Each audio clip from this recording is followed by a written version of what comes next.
On October 4th in the US, there's going to be a nationwide test of the emergency alert system, and you're probably going to hear it. I'm here in a radio studio with my dad, who's actually somebody involved in that whole process, and I'm going to ask him about it and let you know what to expect.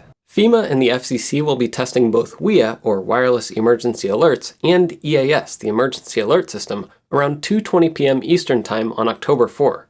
The WEA alert will go out to everyone's cell phone, and the EAS alert will go over radio and TV stations. So pretty much everyone watching this video will see or hear one of these alerts.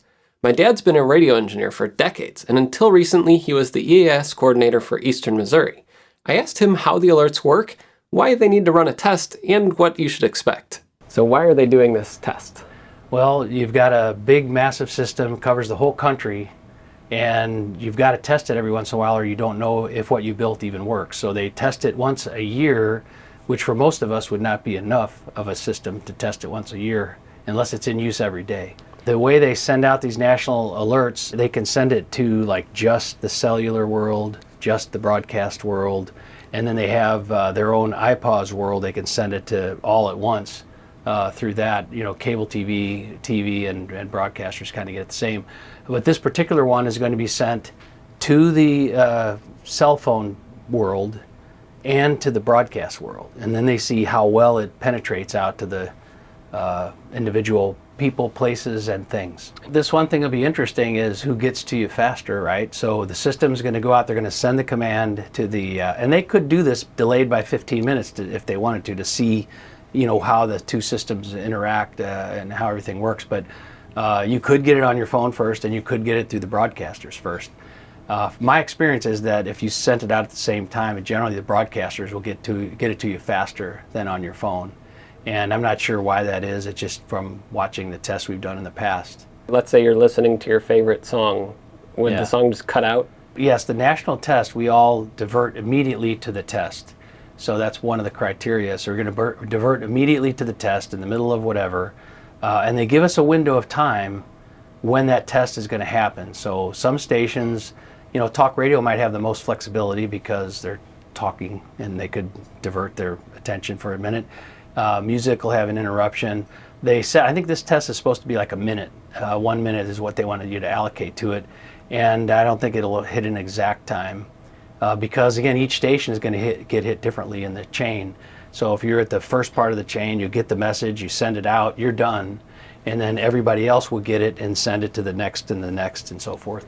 What about on TV? Do they have any visual stuff that they do? Yeah, TV guys work with visuals, and these same boxes, that we have for radio, they can provide visual pass-through and data, text, and so forth. And there are some companies that make them specifically like TV oriented, so they have more things. But a lot of times the graphic will be made. Even you could introduce, I think, the more custom graphics to match your color of your station's logos and things. But it'll pop up. It'll go across the screen. They'll have text.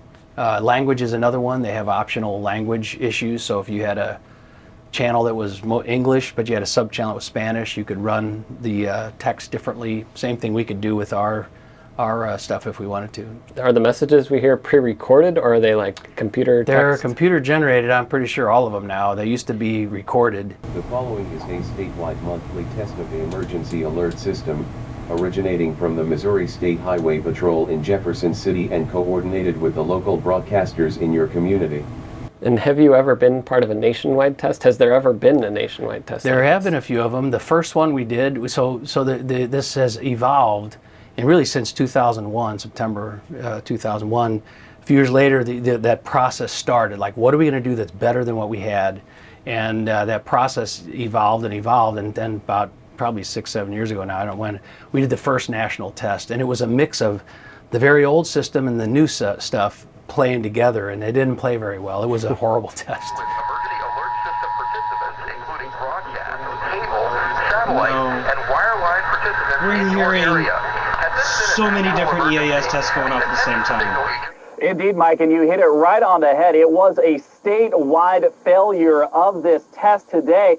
There was echoing audio, repeating audio, people not getting flagged and things like that. So, but that's the point of testing. They looked and said, why did this happen? Who needs help? What do you need to do? And and you start fixing it, so then you test it again. So what would be a success for this test? Would it be that every single thing works perfectly? A success would be that every station gets what they expect in the radio side, right? And that every mobile service locality gets what they expect. The FCC, so they have, you go online, which we've already done, and you tell them, here's what we have, here's what's active. And that's the first thing you do before the test. And then the day after the test or so, they want, there's a deadline, literally like the day or two after the test. You have to file with the FCC the quick result of your test. We got it and we sent it. So we got it and forwarded it. And then later you get a more comprehensive questionnaire or whatever you want to call it from the FCC, and you fill that out. And that completes the data they need to go on and look to resolve issues. So when they take a station like KMOX, and they might want to get to it like for backup purposes, they have satellite, internet, and who knows what else. You know, they have ways to get the audio from FEMA in Washington to those stations.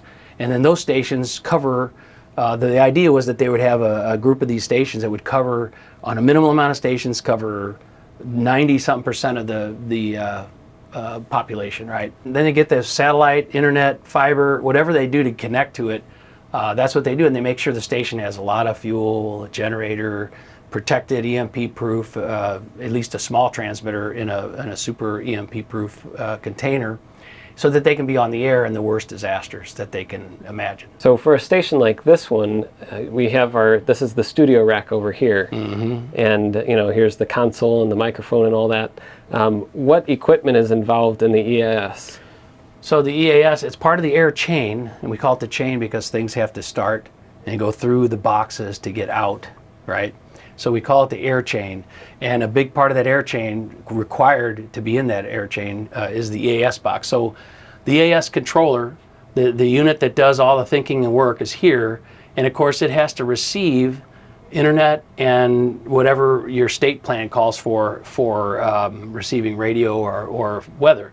So we have a receiver here that has 3 receivers built into one that feeds the audio in here for monitoring. So we've got KMOX on one, WIL on the other one, which is an FM. So we got an AM and an FM, both with great signals. And then the third one is the weather service. So we can get straight from any of those, any of the things that are sent through the EAS system. So if KMOX went off the air, the system hits WIL, gets to us, or hits the National Weather Service, still gets to us the same message. Do you have to do anything to this equipment to prepare for that test in October, or do you do anything with this equipment normally? Right now, if everything has been done properly, we won't do anything to it and haven't done anything to it all year. Every once in a while, there is some kind of change they want you to make to the setup so that it receives something. And this December, we actually have a deadline to upgrade the software to make it less vulnerable to attack over the internet. So all the manufacturers have been writing software for the last 6 or 8 months and releasing it, and this one actually has a cost to it. And so I have to go and upgrade all the software for all of the machines that I have, all 19 of them. So you have one here. You have to have one at certain other transmitter sites too? Yeah, here we originate here. We feed 4 or 5 sites from here, all in the St. Louis big metro area. And so they all use the same one. It's great. They're all under the same rules. But we have stuff in Peoria and Springfield, Illinois, and Jefferson City and so forth. So all of those, they're in different regions. So as storms come through, you don't want to have a thing coming through, a tornado warning in some area, and then you got every site. So every transmitter site we have that is a full-powered station that's required to have one has one, and they're programmed for that area. They monitor the stations for that area that are assigned in the state plan, and they send out the alerts as required in that same plan. We do weekly test sending, and we do monthly test as a group. So the whole state of Missouri and Illinois has their test too. You do a test, you send it out, at least you should see that it was received. And like we do 1 test a month for the whole state of Missouri, and every station rebroadcasts that test.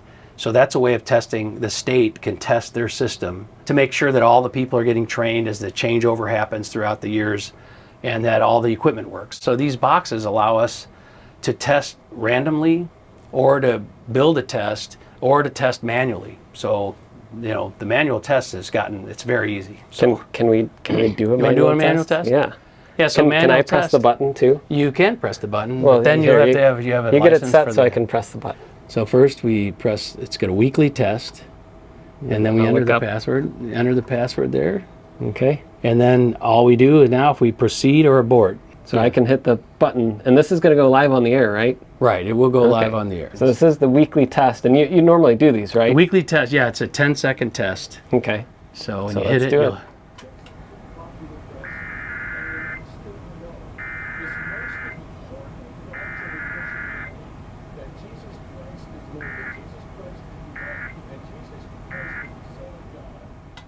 Twunk.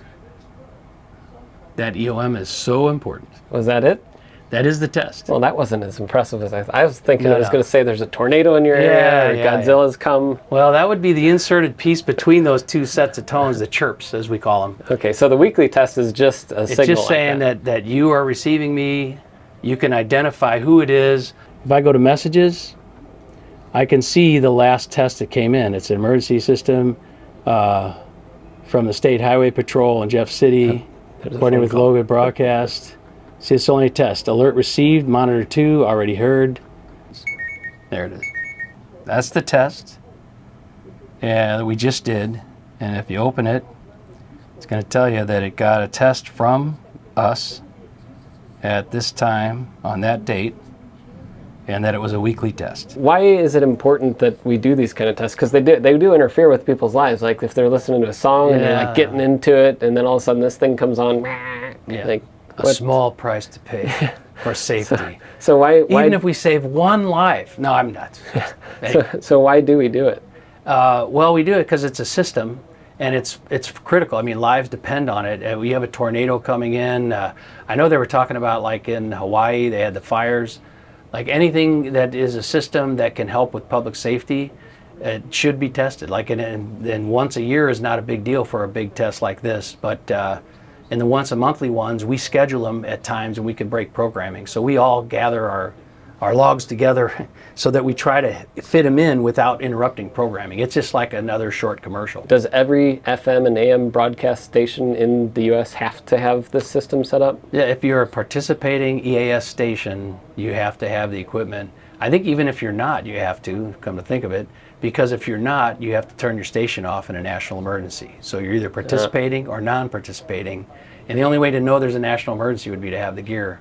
So, and it's an interesting thing because while the stations are all required, local, like the city of St. Louis and stuff, there's no mandated government requirement to utilize the EAS system. So you've got this like the localness thing you have to kind of coordinate, get to know each other, coordinate a little bit with your radio and television stations so that if you have some local thing that the state would be less interested in, that you would coordinate it so you could warn your the people of your city. So do you think we'll have another test anytime soon? Probably a year from this fall, we'll probably have another test, because what they have to do, they have to test the delivery methods like that. And the next test might be only satellite delivered out of the federal government. So it'd be dependent on all the PEP stations with satellite receivers to keep the message going. And so they have a lot of ways they can test things. So the different main and backup ways they can send stuff. So if you were going to test them, you'll want to test one this year, one next year, one the following year. And by then, if they're like me, they've modified it, so you have to really test it again. So October 4th around 2:20 Eastern Time. Don't worry, the world isn't ending. It's only a test. But maybe it's a good time to make sure your plan for what to do in case of an emergency is up to date.